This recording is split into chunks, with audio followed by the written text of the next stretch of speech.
Hi everybody, it's Az here from Heel vs Babyface. Now believe it or not, one of the most popular type of private message that I get in my inbox is actually as regards to old school raid bosses and how to kill them.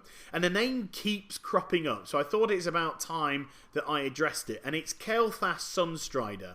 Now the two most common complaints I have for failing at this fight is either I keep getting stun locked out of the game, or I keep getting MC'd in the very final phase and I can't break it and it resets the fight. So what can I do? Well, if you follow these very simple instructions, you'll be able to kill Katie without any difficulty whatsoever. And first of all, we've just got to take care of his lieutenants as they're coming at me. Come at me, brother! One at a time. Very low health pools, very low damage. It's all very, very easy stuff. Now, once they're dead, we now get all the legendary weapons that Kael'thas can summon to attack us. And it's at the end of this phase that we have to do our first thing to help ourselves out. Now, the shield might bash you and lock you out of your schools of magic if you're casting, so just be careful. It's not going to cause you to wipe, it's just going to piss you off a little bit. But once they're all dead, I, because I'm a warlock, need to loot the Staff of Disintegration. I'm then going to equip it. Yes, I know it's seriously reducing my spell power and damage. And then I'm going to right click to use it. And as you can see, I've now got a 15-minute buff on me, which is going to prevent me from getting stun locked out of the game. So things like Capernia's Conflagrate aren't going to affect me in this next phase, because what's going to happen now is KT is going to revive all of his lieutenants. They're going to attack me at once, and I also believe they now have, I think, 4 times. It's either 2 or 4 times the amount of health that they had originally.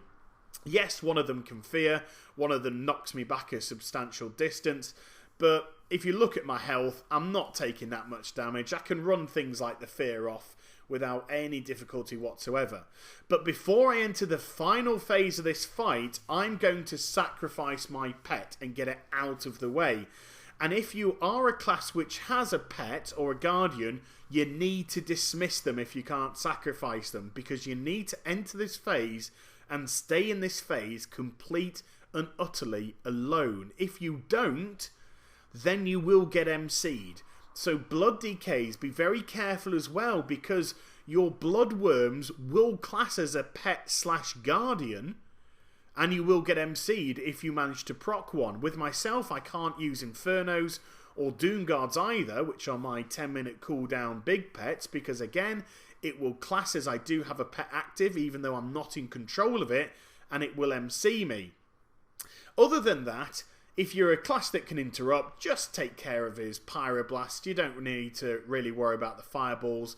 Step out of stuff on the ground. It's not going to hurt that much depending on what you wear and what mitigations you have. When Kael'thas gets to, I think, 50% of his health, he'll have a bit of a strop on. He'll enrage, get a lot bigger, smash the roof off. That's going to cost a pretty penny to fix now, isn't it, Kael'thas? And then come back down and cast the last ability which can cause you any problems, and that's a gravity attack. What he'll do is he'll say, I'm going to turn your world upside down, and he'll throw you up into the air quite a substantial distance. There we go.